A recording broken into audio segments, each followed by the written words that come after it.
Sir ನೋಟಿಸಲ್ಲಿ close ಮಾಡಬೇಕು ಅಂತ ಬಂದಿಲ್ಲ, ಎಕ್ಸ್ಪ್ಲನೇಷನ್ ಕೊಡಿ ಅಂತ ಬಂದಿದ್ದಾರೆ. ಬಟ್ ನಾಳೆ ಅದು ಮೋಸ್ಟ್ಲಿ ನಾಳೆ ಕ್ಲೋಸ್ ಮಾಡಿ ಅಂತ ನೋಟಿಸು ಬರ್ಬೋದು. ಅದಕ್ಕೆ ನಾವೇ ಸ್ವಯಂ ಪ್ರೇರಿತವಾಗಿ ಮಾಲ್ನ ಕ್ಲೋಸ್ ಮಾಡ್ತಾ ಇದ್ದೀವಿ. ನಮಗೆ ಅಫಿಷಿಯಲ್ಸನ್ನು ಹೇಳಿದ್ದಾರೆ, ಇಲ್ಲ ಸರ್ ಕ್ಲೋಸ್ ಮಾಡೋ ಪರಿಸ್ಥಿತಿ ಬಂದೇ ಬರುತ್ತೆ ಅಂತ ಹೇಳಿದ್ದಾರೆ. ನಾವು ನೋಟಿಸ್ ಬರೋಕ್ಕಿಂತ ಮುಂಚೆನೇ ಕ್ಲೋಸ್ ಮಾಡ್ತಾ ಇದ್ದೀವಿ. ಸರ್ ಇಲ್ಲ ಸರ್, ಅಟ್ ಪ್ರೆಸೆಂಟ್ ನಮಗೆ ಇಷ್ಟು ದಿವಸ ಕ್ಲೋಸ್ ಮಾಡ್ತೀವಿ ಅಂತ ಐಡಿಯಾ ಏನೂ ಇಲ್ಲ. ಬಟ್ ಆ್ಯಸ್ ಆಫ್ ನಾವು ಕ್ಲೋಸ್ ಮಾಡ್ತಾ ಇದ್ದೀವಿ. ಹೌದು, ಅದು ನಮಗೆ ಸೆಷನಲ್ಲಿ ಮೆನ್ಷನ್ ಮಾಡಿದ್ದಾರೆ. ಬಟ್ ಅಫಿಷಿಯಲ್ ಆಗಿ ಕಮ್ಯುನಿಕೇಷನ್ ರೈಟಿಂಗಲ್ಲಿ ಬಂದಿಲ್ಲ. ಬಂದಾಗ ಅವ್ರು ಏನಿತ್ತು ಡಿಸಿಷನ್ ಅದು ನಮಗೆ ಎಕ್ಸ್ಪ್ಲನೇಷನ್ ಕೊಡಿ ಅಂತ. ಈ ಇನ್ಸಿಡೆನ್ಸ್ ಏನಾಗಿದೆ, ಯಾಕಾಯಿತು, ಹೇಗಾಯಿತು ಅದನ್ನು ಎಕ್ಸ್ಪ್ಲನೇಷನ್ ಕೊಡಿ. ಸರ್ ತಪ್ಪಾಗೋಗಿದೆ ಸರ್. ಹೌದು ಸರ್. ಸರ್ ಇದು ಫಸ್ಟು ಕಾನೂನು ಪ್ರಕ್ರಿಯೆ ಸೆಕೆಂಡ್ರಿ. ಫಸ್ಟು ಅವರು ಫಕೀರಪ್ಪ ಅವ್ರಿಗೆ ಏನು ನಮ್ಮಿಂದ ತಪ್ಪಾಗಿದೆ ನಮ್ಮ ಸೈಡಿಂದ, ಮತ್ತು ರೈತರದ್ದು ಇದಾಗಿದೆ. ಯಾವುದೇ ಕಾರಣಕ್ಕೂ ರೈತರಿಗೆ ಡಿಸ್ರೆಸ್ಪೆಕ್ಟ್ ಮಾಡಬೇಕು ಇಲ್ಲ ಕನ್ನಡ ಇದರಲ್ಲಿ ಡಿಸ್ರೆಸ್ಪೆಕ್ಟ್ ಮಾಡಬೇಕು ಅಂತ ಇಲ್ಲ. ನಮ್ಮ CCTV ಕ್ಯಾಮ್ರಾದವರು ಬೇಕಾದ್ರೆ ಎಲ್ಲಿ ಬೇಕಾದ್ರೂ ಚೆಕ್ ಮಾಡ್ಬೋದು. ತುಂಬ ಜನ ಪಂಚೆ ಉಟ್ಕೊಂಡು ಬಂದಿರೋರು ಎಲ್ಲ ನಮ್ಮ ಕ್ಯಾಮ್ರಾದಲ್ಲೆಲ್ಲ ಅವೈಲಬಲ್ ಇದೆ. ಬಟ್ ಅವರು ಫಕೀರಪ್ಪ ಅವ್ರ ವಿಷಯದಲ್ಲಿ ತಪ್ಪು ನಡೆದಿದೆ, ನಮ್ಮ ಮಾಲ್ ಸೈಡಿಂದನೇ ತಪ್ಪು ನಡೆದಿದೆ. ಅದಕ್ಕೆ ನಾನು ಸಂಪೂರ್ಣವಾಗಿ ಹೊಣೆ ತೊಗೊತೀನಿ, ಜವಾಬ್ದಾರಿ ತೊಗೊತೀನಿ. ಅವರನ್ನು ಯಾವುದೇ ಅನ್ಕಂಡೀಷನಲ್ ಅಪಾಲಜಿನ ಅವ್ರನ್ನ ಕೇಳ್ಕೊಟ್ಟಿದ್ದೀನಿ. ನಮ್ಮ ತಂದೆಯವರು ಅವ್ರ ಹತ್ರ ಫೋನಲ್ಲಿ ಮಾತಾಡಿದ್ದಾರೆ.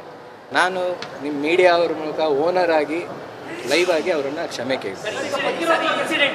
ಬೇರೆ ಯಾವ ಕಾರಣಕ್ಕಾಗಿದೆ ಅಂತ ನಮಗೂ ಕೂಡ ಗೊತ್ತಿದೆ. ಆ ಇನ್ಸಿಡೆಂಟ್ ಸಂಬಂಧಪಟ್ಟಾಗೆ ನೋಡಿಸ್ಕೊಂಡು ಈ ರೀತಿ ಆಯಿತು, ಆ ಕಾರಣಕ್ಕೆ ನಾವು ಮಾಡಿದ್ವಿ ಅನ್ನೋದೇನು ಹೇಳಿದ್ರೆ ನಾವು ಎಕ್ಸ್ಪ್ಲೈನ್ ಮಾಡಿದ್ದೀವಿ ಯಾಕಾಯಿತು ಅಂತ. ಅಧಿಕಾರಿಗಳೂ ಪೊಲೀಸ್ದವರು ಎಲ್ಲ ನೋಡಿದ್ದಾರೆ, ಕ್ಯಾಮ್ರಾನ ಚೆಕ್ ಮಾಡಿದ್ದಾರೆ. ಪರ್ಪಸ್ಸಾಗಿ ಈ ಥರ ಅವಾಯ್ಡ್ ಮಾಡಿದಾರಾ ಇಲ್ಲ ಇದು ಮುಂಚೆನೂ ಈ ಥರ ಆಗಿದೆಯಾ, ಈ ಥರ ರೂಲ್ಸ್ ಇದೆಯಾ ಅಂತ ಚೆಕ್ ಮಾಡಿದ್ದಾರೆ. ಇದು one of the incident, one for ಇದು ಅಂತ ಅವ್ರಿಗೂ ಗೊತ್ತಾಗಿದೆ. ಅಲ್ಲಿಗೆ ಇವಾಗಿದೆ ಸರ್. ಅವ್ರನ್ನ ಕಾಂಟ್ಯಾಕ್ಟ್ ಮಾಡೋಕ್ಕೆ ಇದಾದ್ಮೇಲೆ ನೆಕ್ಸ್ಟ್ ಸನ್ಮಾನ ಮ್ಯಾನೇಜರ್ ಸೈಡಿಂದ ಆಗಿದೆ. ನಾನು ಪರ್ಸನಲ್ ಆಗಿ ಅವರನ್ನು ಕರೆದು ಕಾಂಟ್ಯಾಕ್ಟ್ ಮಾಡಿಬಿಟ್ಟು ಅವರನ್ನು ಪರ್ಸನಲ್ ಆಗಿ ಅಪಾಲಜಿ. ಹೌದು,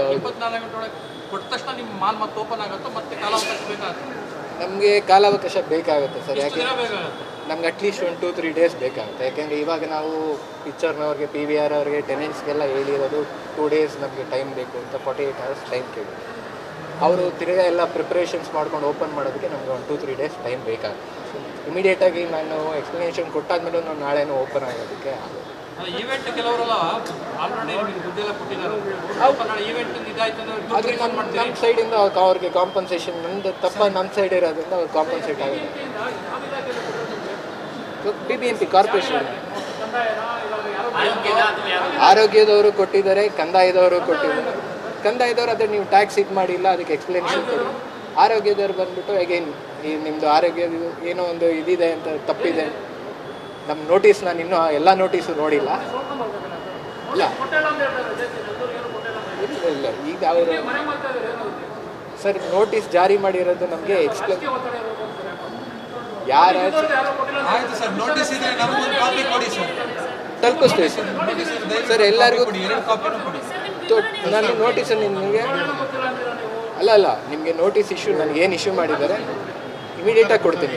ಈಗಲೇ ಆಗಿದ ತಕ್ಷಣ ನಿಮ್ಗೆ ನೋಟಿಸ್ ಇಶ್ಯೂ. ಒಂದು ಅವ್ರನ್ನ ಇದು ಮಾಡ್ತಿರೋದು ಇದು ಪದೇ ಪದೇ ಆಗ್ತಿದೆಯಾ, ನಿಮ್ಮದ್ರಲ್ಲಿ ರೂಲ್ಸ್ ಆ ರೀತಿ ಇದೆಯಾ ಅಂತ ಒಂದು ಕೇಳಿದ್ದಾರೆ. BBMP ಇದು ಅವ್ರ ಡಿಪಾರ್ಟ್ಮೆಂಟ್ ಅವರು ಅದೊಂದು ಕೇಳಿದ್ದಾರೆ. ಅದಾದಮೇಲೆ ನೀವು 1 ವರ್ಷದಿಂದ ಟ್ಯಾಕ್ಸ್ ಕಟ್ಟಿಲ್ದಿರೋದು ಅದಕ್ಕೆ ಯಾಕೆ ಅಂತ ಎಕ್ಸ್ಪ್ಲನೇಷನ್ ಕೇಳಿದ್ದಾರೆ. ಆರ್ಥಿಕ ಪರಿಸ್ಥಿತಿ ಇದರಿಂದ 1 ವರ್ಷದಿಂದ ಟ್ಯಾಕ್ಸ್ ಪೆಂಡಿಂಗ್ ಇದೆ ಅಂತ ಹೇಳಿ.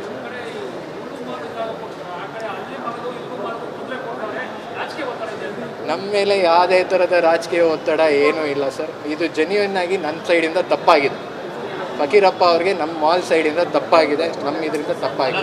ಸರ್ ಏನು ಗೊತ್ತಾ ಸರ್, ನಿಮ್ಮದು ಈ ಒಂದು ಘಟನೆ ಹೊರಗಡೆ ಬಂದಿದೆ. ಈ ರೀತಿ ಘಟನೆಗಳು ಮಾಲ್ಗಳಲ್ಲಿ ಎಷ್ಟೋ ಆಗಿರ್ಬೋದು. ಪರ್ಟಿಕ್ಯುಲರ್ ಇತ್ತಿನ ಇತಿಹಾಸದಲ್ಲಿ ಇವತ್ತರೆಗೂ ಕೂಡ ಮಾಲ್ ಈ ಕಾರಣಕ್ಕೆ ಬಂದಾಗಿರುವಂಥ ಸಾಧ್ಯತೆಗಳೇ ಇಲ್ಲ.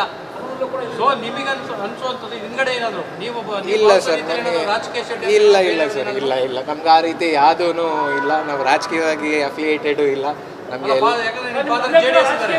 ಸರ್ JDS ಅಲ್ಲಿ ಒಂದ್ಸಲ ನಿಲ್ಸಿದ್ರು. ನಮಗೆ ಎಲ್ಲ ಪಾರ್ಟಿದಲ್ಲೂ ನಮಗೆ ವೆಲ್ ವಿಶರ್ಸ್ ಇದ್ದಾರೆ. ಅಲ್ಲ, ನಿಮಗೆ ಆಗ್ತಿರೋರು ಇದ್ದಾರೆ. ಇಲ್ಲ ಸರ್, ನಮ್ಗೆ ಆ ರೀತಿ ಯಾವುದೂ ಇಲ್ಲ. ವಿ ಆರ್ ಆ ರೀತಿ ನನಗೆ 100% ನೈತಿಕ ಹೊಣೆ ನಿಮ್ದೇ. ಹೌದು ಸರ್. ಆವಾಗ ಫಕೀರಪ್ಪ ಅವ್ರಿಗೆ ಅದು ಏನಾಗಿದೆ ಅದು ನೈತಿಕ ಹೊಣೆ 100% ನಮ್ಮದೇನೆ. ಆಸ್ ಅ ಮಾಲ್ ಓನರ್ ನಂದೇನೆ. ಅದು ನಮ್ಮ ಸೈಡಿಂದ ತಪ್ಪಾಗಿದೆ. ಫಕೀರಪ್ಪ ಅವ್ರಿಗೆ ತಪ್ಪಾಗಿದೆ. ಅದರಿಂದ ನಾವು ಒಟ್ಟಾರೆ 4 ದಿನ ಮಾಲ್ ಬಂದು ಅಂತ ಹೇಳ್ಬೋದಾ?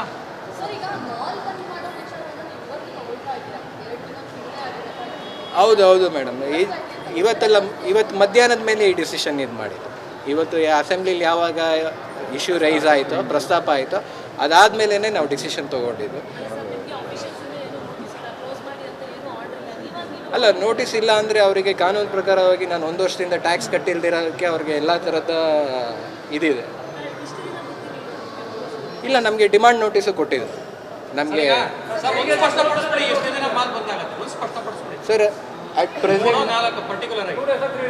ಸರ್ ಕಾನ್ಸ್ಟೆಂಟಾಗಿ ಆಗ್ಬೋದು ಸರ್. ನಾವು ಅದೇ ಪಾಸಿಟಿವ್ ಸರ್. ಡೌಟ್ ಇದೆ ಅಂದರೆ ನಾನು ಹೇಳ್ದಂಗೆ ಆಗಲೇ 7 days ಅಂತ ಸೆಷನಲ್ಲೇ ಹೇಳಿದ್ದಾರೆ. ಸೊ ಆದ್ದರಿಂದ ನಮಗೂ ಇನ್ನೂ ಗೊತ್ತಿಲ್ಲ. ನಮಗೆ ಅಂದ್ಕೊಂಡು definitely I finish in Kannada ma'am. I will explain in English. ಎಲ್ಲ ಮಾಧ್ಯಮ ಮಿತ್ರಗಳಿಗೂ ಅಭಿನಂದನೆಗಳು. ನಿಮಗೆಲ್ಲ ತಿಳಿದಿರೋ ಹಾಗೆ ಮಾಲ್ನಲ್ಲಿ ಒಂದು ಆಗಬಾರ್ದಂಥ ಘಟನೆ ನಡೆದಿದೆ. ಅದು ನಮ್ಮ ಕಡೆಯಿಂದ ತಪ್ಪಾಗಿದೆ. ನಮ್ಮ ಒಬ್ಬ ಹೊಸ ಸಿಬ್ಬಂದಿಯಿಂದ ತಪ್ಪು ಇನ್ಫಾರ್ಮೇಷನ್ ಪಾಸಾಗಿ ಫಕೀರಪ್ಪ ಅವರಿಗೆ ಅವಮಾನ ಆಗಿದೆ. ಅದಕ್ಕೆ ನಾವು ಅನ್ಕಂಡೀಷನಲ್ ಅಪಾಲಜಿ ನನ್ನ ಸೈಡಿಂದ, ಮಾಲ್ ಓನರ್ ಸೈಡಿಂದ, ನಾನು ಮಾಲ್ ಓನರ್ ಆಗಿ ಕ್ಷಮೆ ಕೇಳ್ತಾ ಇದ್ದೀನಿ. ಇದು ಯಾವುದೇ ಕಾರಣಕ್ಕೂ ಅವರು ರೈತರು ಅನ್ನೋದಾಗಲಿ ಇಲ್ಲ ಇದಾಗಿರೋದು ಅಂದರೆ ಆ ಘಟನೆ ಇಲ್ಲ.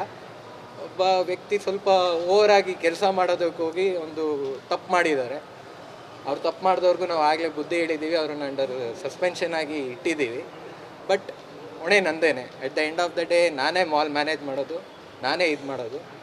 ನಾನು 2 ದಿವಸದಿಂದನೇ ಇದನ್ನು ಅಡ್ರೆಸ್ ಮಾಡಬೇಕಾಗಿತ್ತು. But due to some medical emergencies ನಾನು ಇವಾಗ BBMPಯಿಂದ ನಮಗೆ ನೋಟಿಸ್ ಬಂದಿದೆ ಇನ್ಸ್ಟೆನ್ಸ್ಗೆ ಎಕ್ಸ್ಪ್ಲನೇಷನ್ ಕೊಡಿ ಅಂತ. ಆ ಎಕ್ಸ್ಪ್ಲನೇಷನ್ ಕೊಡೋವರೆಗೂ ನಾವು ಮಾಲನ್ನು ಕ್ಲೋಸ್ ಮಾಡ್ತಾ ಇದ್ದೀವಿ. ಎಕ್ಸ್ಪ್ಲನೇಷನ್ ಟೆನೆಂಟ್ಸ್ ಯಾವುದೇ ಥರ ಬಿಸ್ನೆಸ್ ಆ್ಯಕ್ಟಿವಿಟೀಸ್ ಆಗಲಿ, PVR ಆಗಲಿ ಎಲ್ಲರ ಹತ್ರನೂ ರಿಕ್ವೆಸ್ಟ್ ಮಾಡ್ಕೊಂಡಿದ್ದೀವಿ.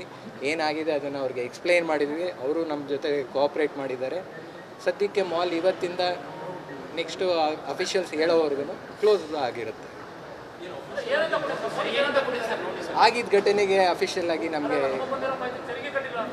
ಸರ್ ತೆರಿಗೆ 1 ವರ್ಷದ್ದು ನಮ್ಮದು ಬಾಕಿ ಇದೆ. ಅದರಲ್ಲಿ 1,70,00,000 ಅದು 2023-2024 ಅದರದ್ದು ಬಾಕಿ ನಮ್ಮಲ್ಲಿದೆ. ಅದನ್ನು ನಮಗೆ ಕಟ್ಟೋದಕ್ಕೆ ಟೈಮ್ ಇದೆ ಅಂತ ಹೇಳಿದ್ದಾರೆ. ಬಟ್ ನಮಗೆ ಅದು ಆ್ಯಕ್ಚುಲ್ ಆಗಿದೆಲ್ಲ. ಈ ಮ್ಯಾಟ್ರು ಅಸೆಂಬ್ಲಿಲೆಲ್ಲ ಪಬ್ಲಿಷ್ ಆಗಿರೋದ್ರಿಂದ, ಅಸೆಂಬ್ಲಿಲಿ ಬಂದಿರೋದ್ರಿಂದ ನಾವೇ ಸ್ವಯಂಕೃತವಾಗಿ ಅಫಿಷಿಯಲ್ಸ್ಗೂ ಹೇಳಿದ್ವಿ. ಇದಕ್ಕೆ ಎಕ್ಸ್ಪ್ಲನೇಷನ್ ಸಿಗೋವರೆಗೂ ನಾವೇನೇ ಇದು ಮಾಡ್ತೀವಿ ಸರ್. ನೋಟಿಸಲ್ಲಿ ಎಕ್ಸ್ಪ್ಲನೇಷನ್ ಕೊಡಿ. ಇಲ್ಲ ಹೌದು 24 ಗಂಟೆ ಒಳಗಡೆ ಇದು ಮಾಡಬೇಕು ಅಂತ ಎಕ್ಸ್ಪ್ಲನೇಷನ್ ಕೊಡಬೇಕು. 24 ಗಂಟೆ ಒಳಗಡೆ ಎಕ್ಸ್ಪ್ಲನೇಷನ್ ಕೊಡಬೇಕು ಅಂತ ಮೆನ್ಷನ್ ಮಾಡಿದ್ದಾರೆ.